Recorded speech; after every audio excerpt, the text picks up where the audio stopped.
Bonsoir à tous, vous êtes sur PDCI TV, la chaîne officielle du PDCI RDA. Vous suivez le journal.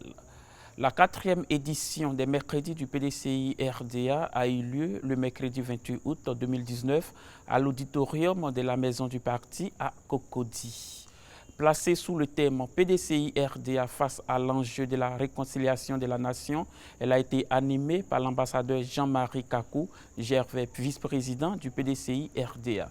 Le compte rendu de notre équipe de reportage. Cette 4e édition des mercredis du PDCI RDA, animée par l'ambassadeur Jean-Marie Kakou Gervais, a débuté par les mots de bienvenue de M. Cheikh Nassila. Il a vu la participation de plusieurs membres des instances du PDCI RDA, dont les vice-présidents Wassinan Kone, Émile Constant Bombé, Bois et Jean-Paul Tiemele, Nicolas Kwasi Akon et du coordinateur Timité Ahmed. Le modérateur du jour, M. Cheikh Nassila, a fait une brève présentation du conférencier du jour, Jean-Marie Kakou Gervais. La pertinence du thème du jour, le PDCI RDA face à l'enjeu de la réconciliation de la nation et le choix du vice-président, l'ambassadeur Jean-Marie Kakou Gervais comme référencier en disent long sur l'intérêt que notre parti accorde à cette question. Astreint à un devoir de vérité, sans compromission, ni langue de bois, nous, sages et gardiens du temple, avons passé 7 décennies de bons et loyaux services au parti. Aujourd'hui, nous sommes venus à l'évidence que le PDCI regorge de jeunes cadres dont le dynamisme et la qualité ne souffrent d'aucune contestation. Ils attendent uniquement qu'on leur ouvre la porte et les écoute. C'est pourquoi nous faisons de la recherche de jeunes cadres compétents et militantisme avéré notre cheval de bataille.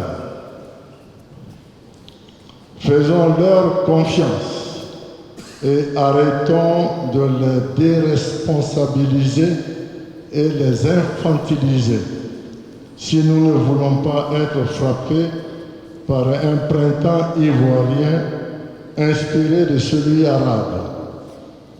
C'est aussi cela la réconciliation que tous souhaitent à corps et à cri. À la suite de cette présentation, l'honneur est revenu aux conférenciers de se prononcer sur le thème du jour, le PDCI RDA face à l'enjeu de la réconciliation de la nation. Prenant la parole, le conférencier a salué l'initiative d'un mercredi du PDCI RDA qui, selon lui, a grandi en maturité. Il a traduit sa fierté d'être à la tribune et remercié les membres du comité des sages pour le choix porté sur sa personne. La question de la réconciliation reste d'actualité. Il est même devenu un enjeu majeur. Pour donc aller à la réconciliation, plusieurs organismes ont été installés, mais les résultats restent mitigés selon le conférencier. Le mot réconciliation est devenu aujourd'hui un vocable passe-partout de la rhétorique politique.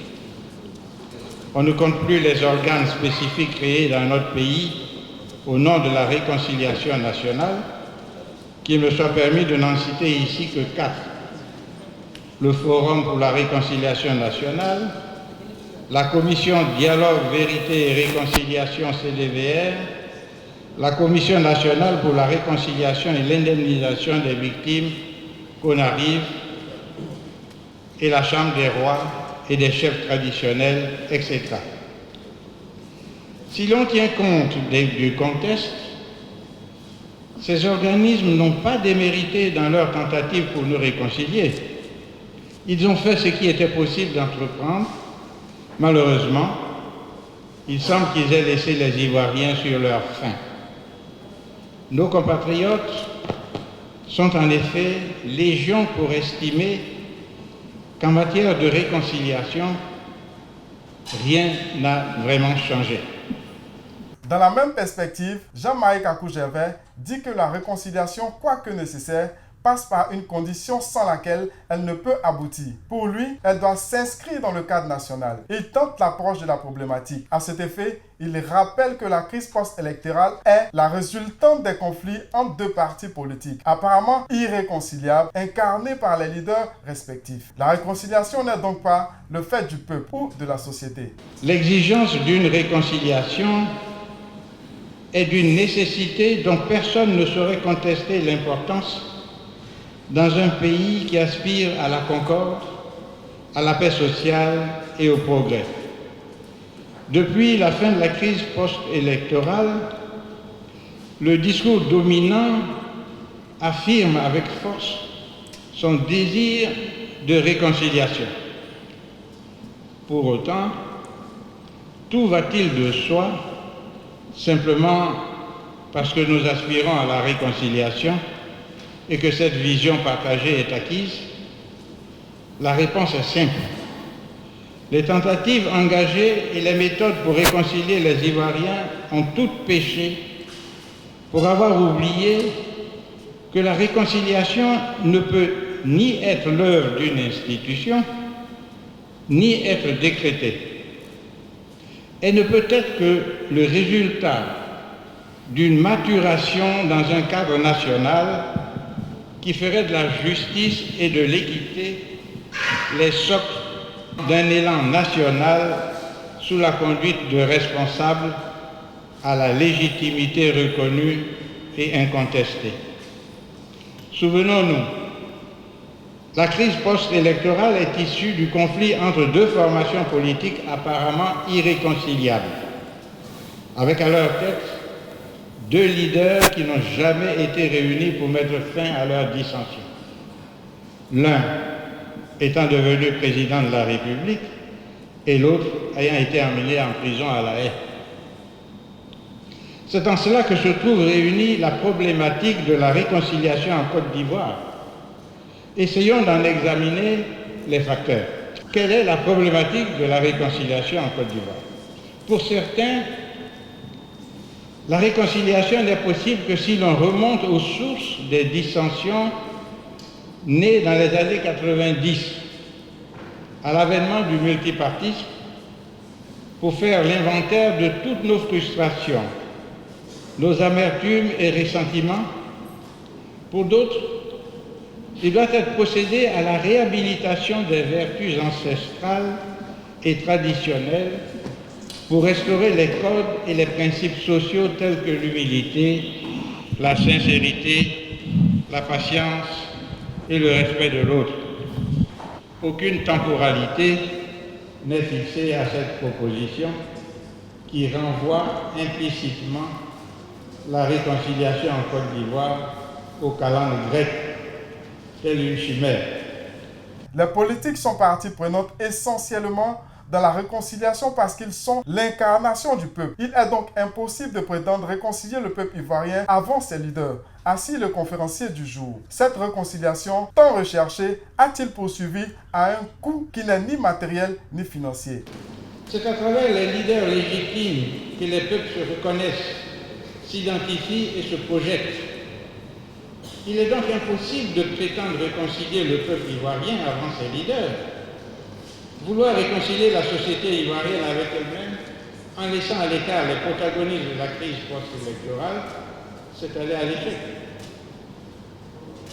Le désaccord profond qui existe aujourd'hui entre le chef de l'État en exercice et son challenger, ce dernier, je le rappelle, ayant été en prison à La Haye, puis libéré, mais actuellement sous contrôle judiciaire à Bruxelles, affecte profondément l'ensemble du pays et nourrit des aigreurs inqualifiables dans les relations entre Ivoiriens.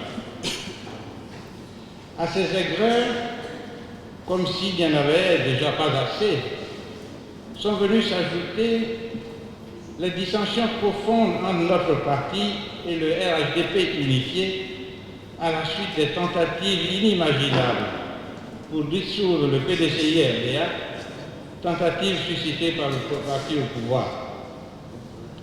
Il ne s'agit pas, par ailleurs, de réconcilier les partis qui demeurent des entités associatives désincarnées, Mais les leaders de ces partis, que la politique a rendu quasiment irréconciliables par une guerre entre Ivoiriens pour gouverner la Côte d'Ivoire.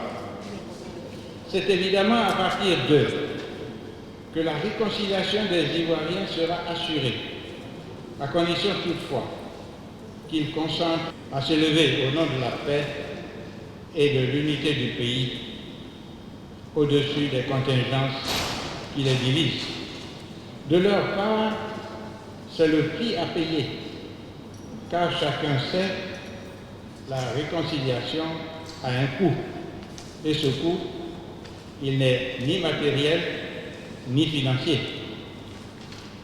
Concrètement, cela veut dire que nos leaders doivent être assez humbles pour reconnaître les fautes qu'ils auraient pu commettre pour solliciter le pardon des Ivoiriens.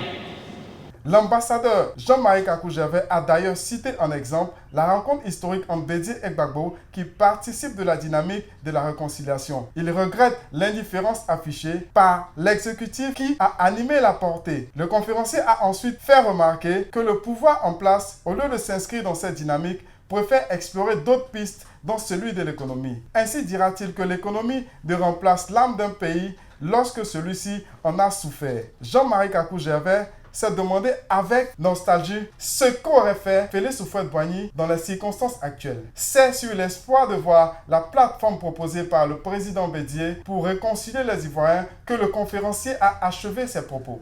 Les mercredis du PDCI RDA, c'est aussi une affaire de tous les militants et militantes qui sont venus nombreux écouter le message de l'ambassadeur Jean-Marie Kakou-Gervais et ont donné leur impression à la fin de cette rencontre. C'est avec grand plaisir que j'ai assisté à cette conférence brillamment donnée par un de nos pères, un de nos devanciers, son Excellence Kakou-Gervais. Nous avons beaucoup appris. Il nous a montré un chemin, une voie pour réconcilier grandement et fièrement la Côte d'Ivoire avec elle-même. Je remercie d'ailleurs tous les organisateurs du mercredi du PDCI RDA. Ça nous permet de voir certains doyens qu'on pense qu'ils ont disparu. Aujourd'hui qu'on les voit, c'est vraiment, ça nous donne une certaine joie pour dire qu'ils existent encore, pour dire qu'ils sont là pour le combat de 2020. Je suis content parce que le PDCI là, c'est pour tout le monde.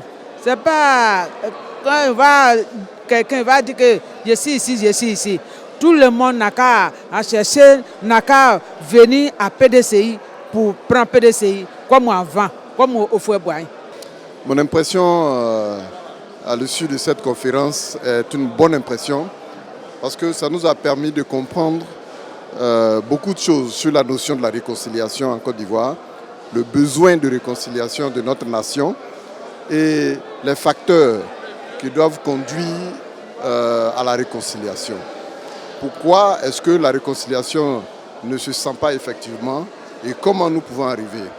Et dans la conclusion du conférencier, on a compris que la réconciliation n'est pas une œuvre hasardeuse. Elle doit être guidée par des règles et ce sont les tenants du pouvoir qui doivent conduire la nation à la réconciliation.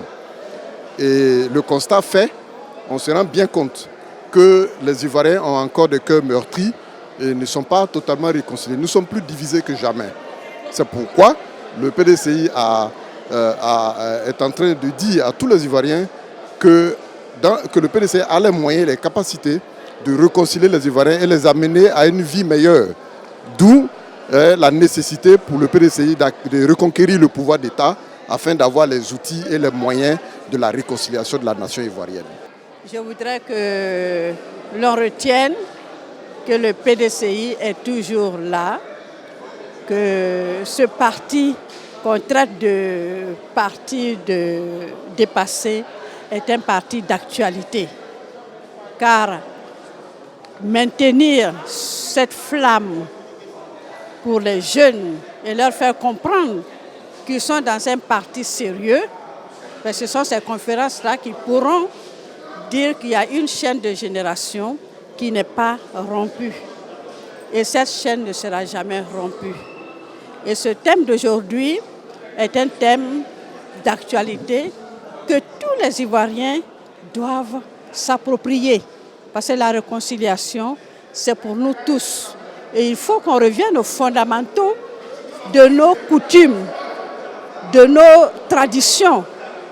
Parce que lorsqu'on parle du fouet, que vous faites avec sa méthode pour réconcilier les Ivoiriens, pour nous mettre ensemble. Aujourd'hui, quand nous parlons des vertus comme la paix, la tolérance, le pardon, le dialogue, c'est assis sur quelque chose, sur une philosophie.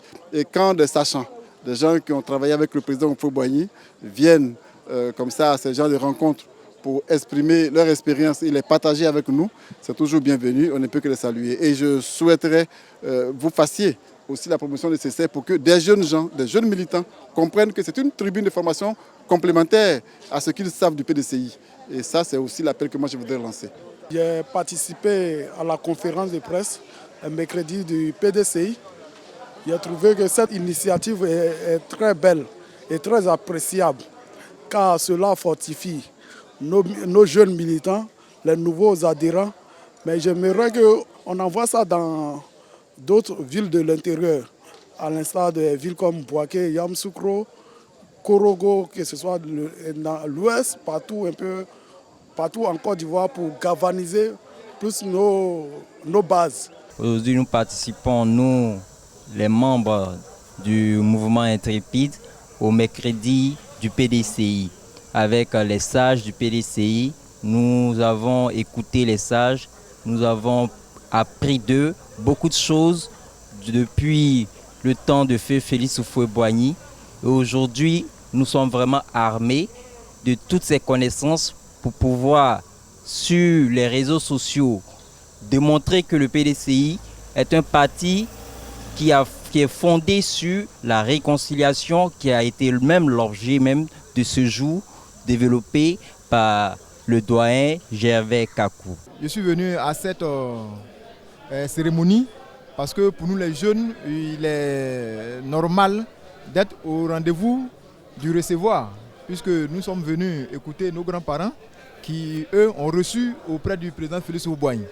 Donc ce que je retiens de cette cérémonie, c'est que le PDCI a la pleine conviction de faire réunir tous les Ivoiriens afin d'aller à la réconciliation. Parce que sans réconciliation, il sera difficile à notre pays de fonctionner sainement. Et nous, les jeunes, avons besoin de réconciliation pour que notre avenir soit sécurisé. C'était ma première fois d'assister à la conférence. J'ai été invité par un collègue. La conférence a été très enrichissante. Nous avons appris beaucoup des doyens et je compte y revenir. Vraiment, j'ai été très satisfait. La Fondation Konrad Adenauer Stiftung a organisé un séminaire de formation à l'endroit des jeunes leaders de partis politiques venus de 12 pays d'Afrique. C'est ce jeudi 29 août 2019 à Grand-Bassam. Au menu, l'immigration, le chômage, l'entrepreneuriat et la démocratie en Afrique. Le thème choisi, quelle est la contribution de la jeunesse de la DOUA, l'Union des démocrates africains, à l'émergence d'une société démocratique et prospère.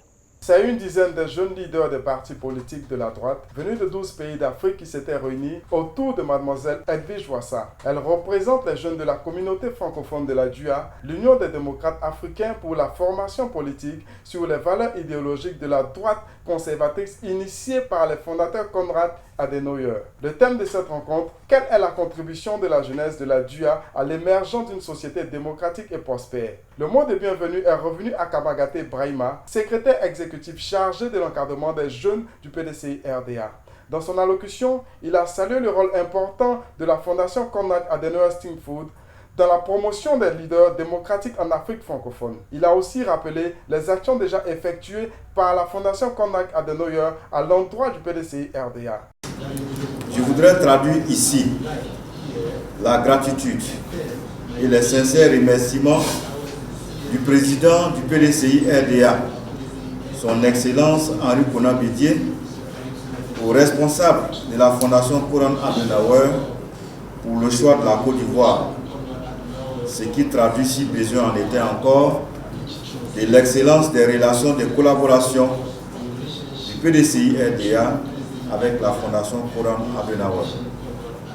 Monsieur Florent Kamel, représentant résident de la Fondation Konrad Adenauer, à travers le programme Dialogue politique en Afrique de l'Ouest, votre fondation s'investit dans la promotion de la démocratie, de la justice, de la liberté et de la solidarité dans le but de la préservation de la paix en Afrique et dans le monde.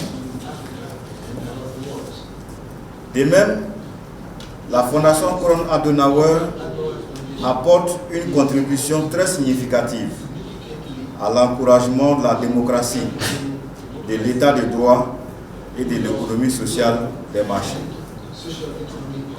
Elle favorise ainsi un dialogue permanent en matière de politique étrangère et de sécurité, de même que les échanges entre les cultures et les religions. Pour atteindre ces objectifs, d'importants efforts sont consentis par la Fondation Konrad Adenauer dans le domaine de la formation et du renforcement des capacités des responsables politiques et de leur jeunesse, ainsi que ceux de la société civile. C'est dans cette optique que, dans le cadre de la collaboration du PDCI-RDA avec la Fondation, plusieurs séminaires et rencontres d'échange ont été organisés à divers niveaux des structures de notre parti, le PDCI-RDA. Ainsi, grâce à cette collaboration avec la Fondation Konrad Adenauer, plusieurs séminaires et renforcement des capacités ont été organisés à l'intention des jeunes et des femmes du PDCI ainsi que le groupe parlementaire. Le PDCI-RDA, par ma voix, voudrait vous féliciter pour toutes ces actions dont le but est de garantir la démocratie, la justice et l'état de droit en Afrique et dans le monde. Quant à Florent Carner, représentant résident de Konrad Adenauer Stichtfood, il a souhaité la bienvenue à toutes les personnes présentes et exprimé sa gratitude à l'endroit des jeunes des partis politiques membres de la DUA. Au nom des jeunes PDCI-RDA, cher Edwige, président des jeunes des pays francophones de la DUA, Monsieur Dr Flan, Mesdames et Messieurs les responsables des jeunes partis politiques membres de la DUA, avant tout propos, je voudrais vous souhaiter la bienvenue ici en Côte d'Ivoire. Je souhaite que pendant ces 3 jours de travaux, vous réfléchissez à l'avenir de la DUA. Les experts vous entraîneront sur l'idéologie du centre droit afin de vous aider dans vos réflexions. Je voudrais en passant leur exprimer ma gratitude, Dr Flan, d'avoir accepté de vous entretenir pendant ces travaux. Mademoiselle Edwige Wassa, représentante des jeunes de la communauté francophone d'Afrique de la DUA, a donné plus de détails sur ce séminaire. Nous avons constaté que nombreux sont les fléaux qui touchent les jeunes africains, l'immigration, le manque d'emploi et plusieurs d'autres. Nous avons choisi ce thème parce que nous sommes des partis démocrates du centre droit. Nous avons tenu à nous rencontrer à Grand Bassam parce que la DUA a été réformée il y a quelques mois à Accra, dans le mois de février. Suite à cette réforme, nous avons été mis en mission pour contacter tous les pays francophones, anglophones qui sont démocrates pour joindre la grande famille de la DUA qui existe depuis 20 ans. Le thème de notre séminaire en question est quelle contribution des jeunes de la DUA pour une démocratie prospère en Afrique. Nous avons été très ravis d'être en votre compagnie sur PDCI TV, la chaîne officielle du PDCI RDA. L'information continue.